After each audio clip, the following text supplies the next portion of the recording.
14 dit cependant, dit l'Éternel, c'est lui qui parle. Et certains parlent et disent, mais l'Éternel m'a oublié. Seigneur, tu m'as abandonné. Et c'est ce qui se passe dans Ésaïe 49, 14. Les hommes crient et ils disent, tu m'as oublié et tu m'as abandonné. Et l'Éternel répond, mais comment est-ce possible? Est-ce qu'une mère peut oublier l'enfant qu'elle a nourri? Est-ce qu'une mère peut abandonner l'enfant qu'elle a conçu? Et il répond, moi l'Éternel, je ne te délaisse pas et je ne t'abandonne pas. Oui, Dieu parle dans le psaume 94, 14 et il dit, jamais l'Éternel ne te délaissera et jamais il ne t'abandonnera. Dieu est proche de toi ce soir. Et si cette réunion est faite, c'est parce qu'il est là. Et des promesses, il a détruit tes espérances. Il t'a enchaîné, lié. Il t'a éloigné. Mais ce soir, il dit, tu ne seras plus appelé ni la délaissée, ni la dévastée. Parce que moi, l'Éternel, j'ai décidé de t'appeler et de te donner un nouveau nom, celle en qui je prends plaisir. Amen. Voici ce qu'il est écrit. On l'appellera un peuple saint, un peuple racheté. L'Éternel t'appellera celle qu'il a recherchée. Savez-vous que Dieu cherche un cœur ce soir? Amen. Mais toi, que cherches-tu? Dans Jean, il est écrit comme ça, 1,38. Les disciples de Jean le Baptiste sont avec Jésus. Et puis, ils marchent. Et puis, ils passent. Ils sont avec Jean le Baptiste et ils suivent Jésus. Et puis, Jésus se retourne et puis dit, vous me suivez depuis un moment? Et il va leur poser une question qui t'est posée ce soir. Mais que cherchez-vous? Que désirez-vous? Qu'est-ce que tu désires pour ton avenir? Qu'est-ce que tu cherches? Jusqu'à quand est-ce que tu vas tourner en rond, tourner en rond, tourner en rond? Tu sais que ça ne marche pas. Tu as vu que ton foyer n'allait pas. Tu as vu tous les murs qui se dressaient devant toi. Et tu tournes en rond, tu tournes en rond, tu tournes en rond. Mais que cherches-tu? Que désires-tu? Oh, il y a différents types de personnes qui cherchent différentes choses. Différents types de personnes qui cherchent différentes choses. Différents chercheurs. Vous avez des gens qui ne cherchent pas vraiment Dieu. Ils disent qu'ils le cherchent. Mais ils ne le cherchent pas vraiment. Ils ne cherchent pas vraiment ce qu'ils peuvent trouver en lui. Et je suis sûr que si on regarde ce soir, il y a déjà des gens qui ont plus ou moins cherché, mais n'ont pas vraiment cherché. Et je suis sûr que ce soir, il y en a là. Est-ce que c'est déjà arrivé à quelqu'un? Oui. Bon. C'était déjà arrivé. Qui es-tu?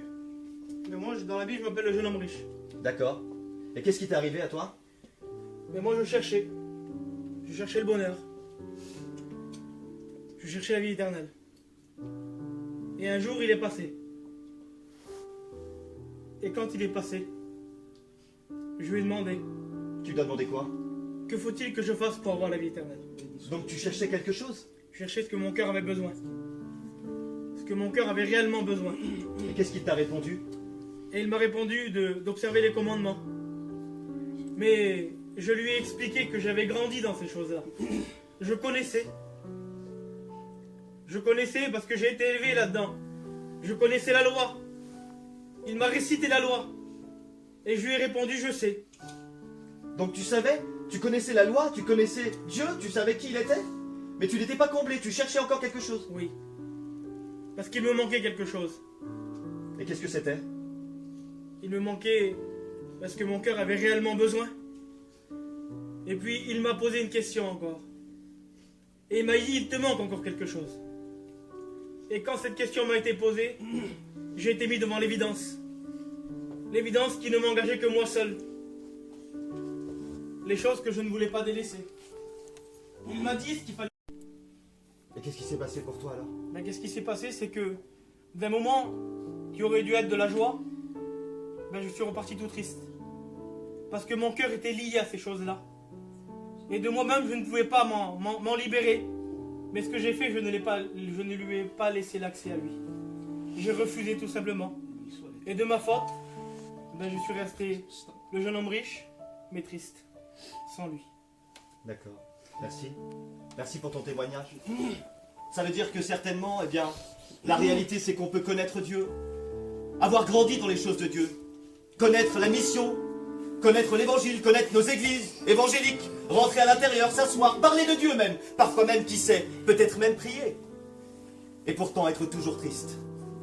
Parce que tu tiens quelque chose qu'il y a longtemps que tu aurais dû abandonner. Peut-être que ce soir, c'est le moment pour toi de lâcher et de le chercher véritablement. Il y a aussi un autre type de personne. Il y a ceux qui ne cherchaient pas vraiment ou qui cherchaient mais qui n'étaient pas capables de délaisser comme le jeune homme riche. Mais il y a un autre type de personnes. C'est ceux-là qui ne cherchent pas. Car savez-vous qu'il y en a qui ne cherchent pas Dieu, mais à cause d'un concours de circonstances, se trouvent présentés face à face à la réalité. Une maladie, un problème, parfois une séparation dans un foyer, parfois un problème de famille, parfois un problème de travail, une fracture à l'intérieur. Et là, la Bible dit, et le texte de Ésaïe 65 au verset 1, « Je me suis laissé trouver par ceux qui ne me cherchaient pas. » Sais-tu que Dieu t'aime tellement et que l'amour de Dieu est tellement grand que même si tu ne le cherches pas, il veut se présenter à toi ce soir pour t'aider. Il a dit comme ça, je t'ai gravé dans mes mains, dans le creux de mes mains. Comment Dieu pourrait-il t'oublier? Chaque fois que Jésus regarde ses mains percées, il voit ton nom. David, il voit ton nom, Jeannot. Il voit ton nom, Lévi. Il voit vos noms à chacun. Il voit nos noms dans ses mains. Et chaque fois que Jésus regarde les mains percées, il ne peut pas t'oublier. Il pense à toi. Il y en a qui ne cherchaient pas Dieu. Et je suis sûr ce soir que on est là ensemble. Il y a certainement quelqu'un qui n'a pas cherché Dieu et à qui Dieu s'est fait connaître. Oui, moi. Qui es-tu? Moi, je m'appelle le Boiteux. Et mon histoire se trouve dans Actes chapitre 3. Qu'est-ce qui t'est arrivé exactement? Eh bien, moi, ma vie, dès les premiers jours, ma vie était une vie de désespoir. Une vie froide. Une vie sombre. Une vie où je ne pouvais plus rien faire de moi-même. Tu étais où exactement? Où tu te trouvais? Eh bien, moi, dans ma vie, j'avais toujours la même position. J'étais toujours à la même place. J'étais à cette porte qu'on appelle la belle, à la porte du temple. J'étais là, et puis, je servais à servir les autres. Et moi, j'étais abandonné de tout.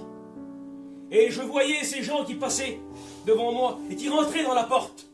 Et moi, mon cœur désirait vivement passer cette porte. Mais je ne pouvais pas y aller. Pourquoi? Parce que les circonstances de cette vie ne me le permettaient pas. Le poids des circonstances de la vie m'oppressait, m'écrasait. Et je ne pouvais pas passer cette porte. Si je comprends bien, tu te sentais abandonné. C'est ça, j'étais abandonné de tout. Mais j'avais une espérance quand même en moi. Mais dans ma situation, je ne cherchais pas Dieu. Mais dans son amour, Dieu s'est révélé à moi. Amen. Et il s'est passé le tout à coup de Dieu dans ma vie. Deux hommes ont passé sur un chemin. Et moi, j'étais là seul. Et puis, je voyais que ces deux hommes allaient passer dans la porte. Et moi, je voulais aller aussi, mais je ne pouvais pas. Et là, je les ai interpellés. Je leur ai demandé un réconfort. Et puis, ces hommes m'ont regardé. Et l'un de ces hommes m'a dit, regarde-nous. Et je les ai regardés attentivement. Et puis, j'attendais recevoir d'eux quelque chose.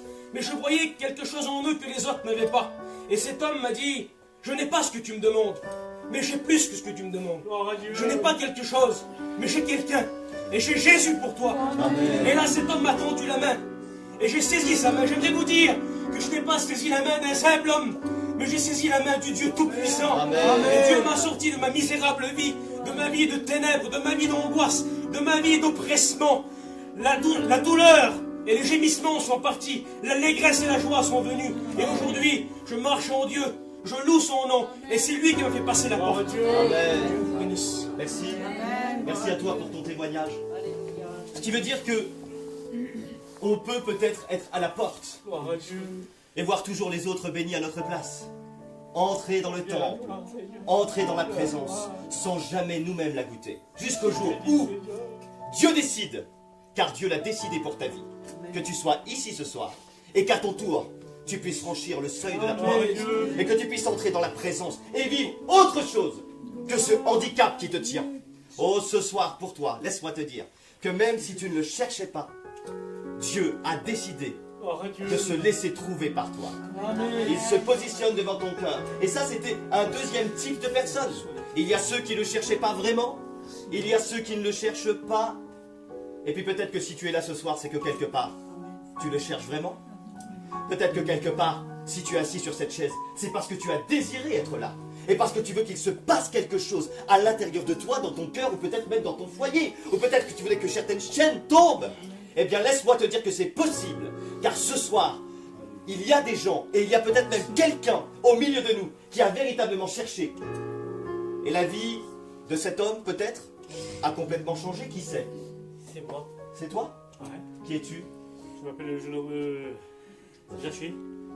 Et je me trouve dans Luc au chapitre 19 au verset 1er. C'est quoi ta vie à toi? Qu'est-ce qui s'est passé en toi? Mais je voulais chercher quelque chose. Je voulais chercher Jésus. Parce que pour moi tout allait bien. mon commerce, j'avais une belle situation, j'avais un bon travail. Les gens me regardaient d'un œil bizarre, mais j'ai cherché Jésus. J'ai aimé Jésus. Je voulais voir qui était. Parce que même si j'avais tout, mais dans mon foyer, il n'y avait plus rien qui allait. J'étais l'homme le plus malheureux. Et un jour, j'ai écouté parler. Je voulais voir qui était le Christ. Alors qu'est-ce que t'as fait? Mais qu'est-ce qui s'est passé? Parce qu'un jour, je me suis humilié. Et j'ai demandé pardon à Dieu. Je voulais voir qui était. En m'humiliant, il fallait que je monte dans un arbre. Et regardez, pour moi, je voyais les gens. Je dis, il n'y a personne qui va me voir. Personne qui va me voir. Personne ne va me juger. Parce que les gens me jugeaient à cause de mon commerce. Mais comme j'ai monté, il y avait quelqu'un qui m'a vu. Amen. Il m'a pas condamné. Il m'a aimé. Amen. Il m'a fait descendre. Gloire à Dieu. Et puis il m'a regardé. Il a dit aujourd'hui même, ta vie pourra changer. Ta vie, la situation pourra changer. Amen. Et aujourd'hui, j'ai rouvert mon cœur. Dès que j'ai rouvert mon cœur, il y a cette paix qui est rentrée dans mon Gloire à cœur. Ma vie avait changé, mon foyer avait changé. Et comme tout avait changé, Béni soit Dieu. il fallait que le gens regardent mon témoignage. Tout, Dieu comme il m'a tout comblé, m'a béni. Il fallait que je montre aux gens le témoignage que j'ai accepté. J'ai été voir ces gens. J'ai été parler de Jésus. J'ai rendu témoignage que Jésus a sauvé mon foyer. Amen. Que Jésus a béni. Amen. Merci Zaché. Voyez, Dieu n'oublie jamais les efforts qu'on fait pour lui. Alors peut-être que tu n'es pas Zaché, tu n'es pas monté dans un arbre ce soir, un sycomore, mais peut-être que tu n'es pas aussi petit que lui, c'est pour ça. Mais en tout cas, tu es là ce soir. Et si tu es là ce soir, c'est parce que comme lui, tu as envie qu'il se passe quelque chose chez toi. Tu as envie que quelque chose change. Tu as envie peut-être que ta situation passée te porte vers un avenir meilleur avec les projets de Dieu pour toi. Et ce soir, les projets de Dieu veulent se former sur toi. Alors j'aimerais que pendant un court instant, pendant qu'on ferme les yeux, s'il vous plaît, fermez les yeux, on va prier quelques instants. Gloire à Dieu. Si tu as cherché juste